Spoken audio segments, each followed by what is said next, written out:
নমস্কার বন্ধুরা, সুমাস কিচেনে তোমাদের সবাইকে স্বাগত। আজকে শুভ মকর সংক্রান্তি স্পেশাল আজকে দুধ পুলি পিঠা রেসিপি শেয়ার করব। আর এই মকর সংক্রান্তিতে তোমাদের সবাইকে আমি শুভেচ্ছা অভিনন্দন জানিয়ে এই পিঠা রেসিপিটা শুরু করছি।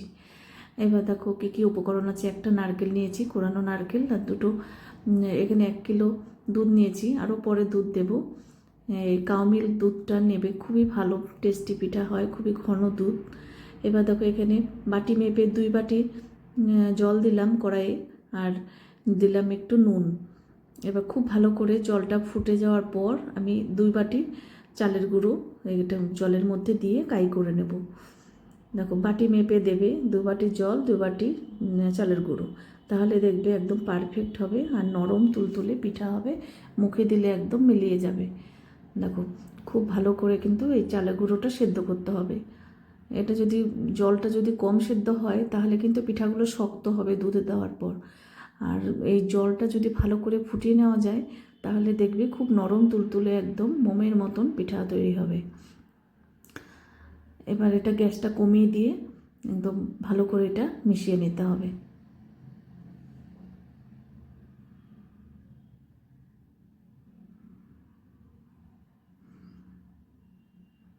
এবার দেখো কড়াইয়ের থেকে যে উঠে উঠে আসবে, এরকম অবস্থায় আসবে, তখনই এটা নামিয়ে নিতে হবে। দেখো সেদ্ধ হয়ে গেছে, নরম হয়ে গেছে। এবার এই ডোটা আমি ঠান্ডা করতে দিয়েছি, ততক্ষণে বাকি কাজগুলো সেরে নেব। এবার দেখো ওই নারকেল একটা কুড়ানো সেটা কড়াইয়ের মধ্যে নিয়ে নিলাম। এবার পুরটা করতে হবে, পুলির পুর। এবার দিলাম 1/2 বাটি গুঁড়ো দুধ। গুঁড়ো দুধ দিলে পরে খুবই টেস্ট ভালো হবে, তোমরা যদি চাও নাও দিতে পারো। এবার এটা দিলাম গুড়, খেজুরি গুড়। এবার গুড়টা দিয়ে একটুখানি 1/2 বাটি মতন দুধ দিয়ে এটা মিশিয়ে নেব।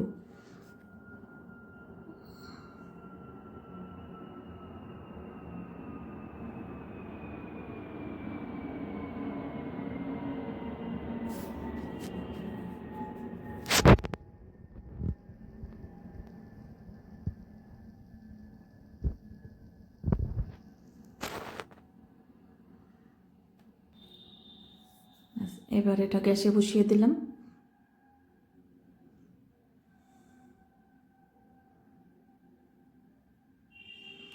এবার আরও কিছুটা আমুল দুধ দিলাম, তাহলে খুব তাড়াতাড়ি এটা জলটাও শুকিয়ে দুধটা শুকিয়ে যাবে, আর খেতেও কিন্তু খুবই সুন্দর সুস্বাদু হবে।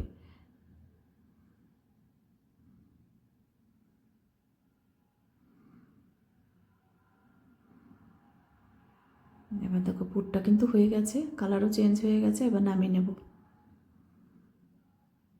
এই সুন্দর সুন্দর রেসিপি পেতে হলে তোমাদের কিন্তু আমার ইউটিউব চ্যানেলটি অবশ্যই সাবস্ক্রাইব করে রেখো, আর যদি ফেসবুক থেকে দেখো পেজটিকে ফলো করো, তাহলে আমি যখনই যা নিত্য নতুন ভিডিও আপলোড করব নোটিফিকেশন তোমাদের কাছে সঙ্গে সঙ্গে পৌঁছে যাবে। এবার দেখো এখানে 1.5 কিলো দুধ নিয়েছি, মানে এই পিঠাতে অনেকটাই দুধ লাগে, ভালো করে ঘন করতে হবে, তারপরে আবার পিঠাতেও টেনে যায়, সেই জন্য দুধটা একটু বেশি নেবে। এবার ডোটাকে ভালো করে নরম করে মেখে নিলাম। দেখো কতটা নরম সফট হয়েছে। এবার পুরটাও ঠান্ডা হয়ে গেছে, বানাতে আমার সুবিধা হবে। এবার দেখো একটু বেলে নিলাম এটা, এইভাবে করলে খুব তাড়াতাড়ি হয়ে যাবে। গ্লাস দিয়ে আমি কেটে কেটে নিলাম। দেখো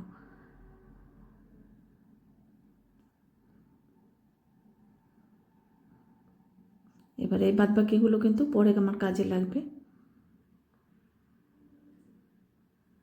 এবার সাইডগুলো একটু পাতলা করে নিলাম। এবার দেখো হাতের তালুর মধ্যে রেখে একটু একটু করে পুর দিয়ে দেব।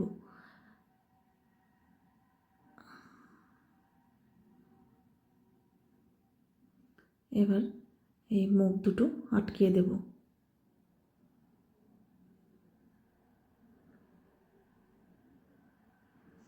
এবার দেখো এই আঙ্গুলের মাথাটা দিয়ে এইভাবে পেছন থেকে নিয়ে নিয়ে সামনের দিকে একটু মুড়িয়ে দিতে হবে। খুবই সহজ, আমি অত সুন্দর পারি না, কিন্তু কোনো রকম এটা তোমাদের সামনে দেখালাম। দেখো এইভাবে করে নেব। এবার আরেকটা তোমাদের তাও দেখিয়ে দিচ্ছি। দেখো এইভাবে একটু পুর দিলাম, এবার মাথা দুটো আটকে দেব।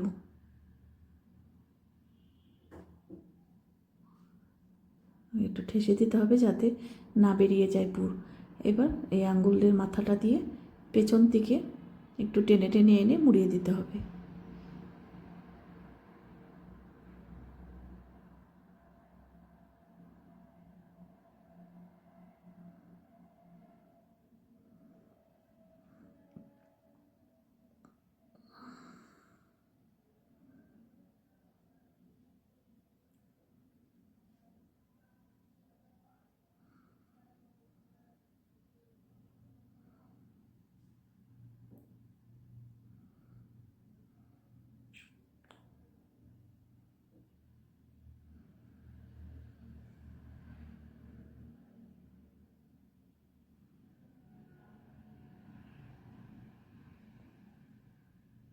এইভাবে আমি কতগুলো তোমাদের দেখিয়ে দিলাম।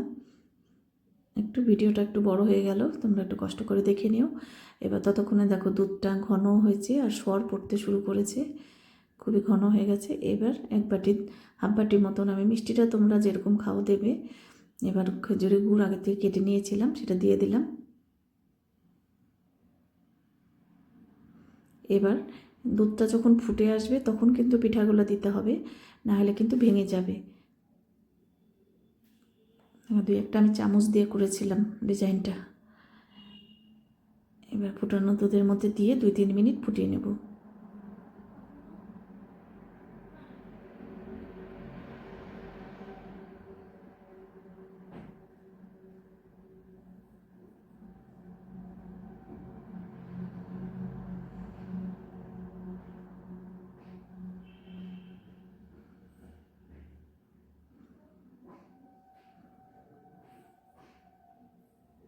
এখন দুধটা কিন্তু আরও ঘন হতে শুরু করেছে।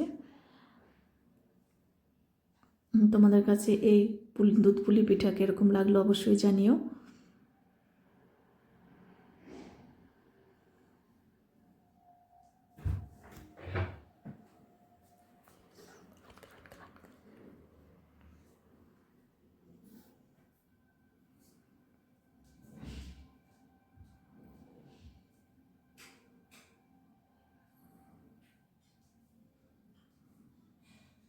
দেখো দুধ পুলি পিঠা কিন্তু একদম সেদ্ধ হয়ে গেছে। এবার নামিয়ে নেওয়ার পালা।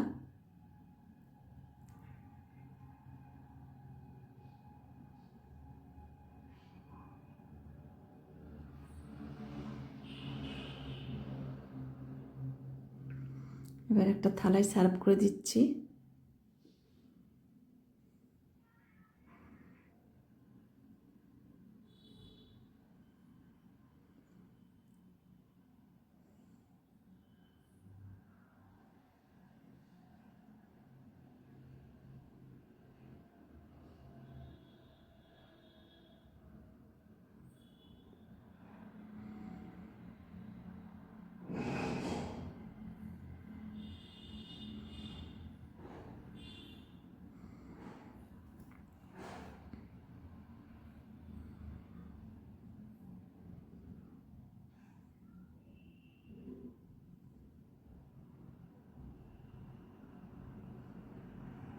এখন আমি একটু কেটে তোমাদের দেখিয়ে দিচ্ছি কতটা নরম সফট হয়েছে। একদম মুখে দিলেই নরম তুলতুলে, একদম মুখে দিলেই মিলিয়ে যাবে। আর এটা যাদের দাঁত নাই তারাও কিন্তু এটা খেতে পারবে, ভীষণ নরম হয়েছিল। দেখো কতটা নরম, হাত দিলেই ভেঙে যাচ্ছে। একদম মনে হচ্ছে যে সেদ্ধ চাল দিয়ে করেছি। দেখো কতটা নরম। এখন তাহলে আমি এখানেই রাখছি। টাটা বন্ধুরা।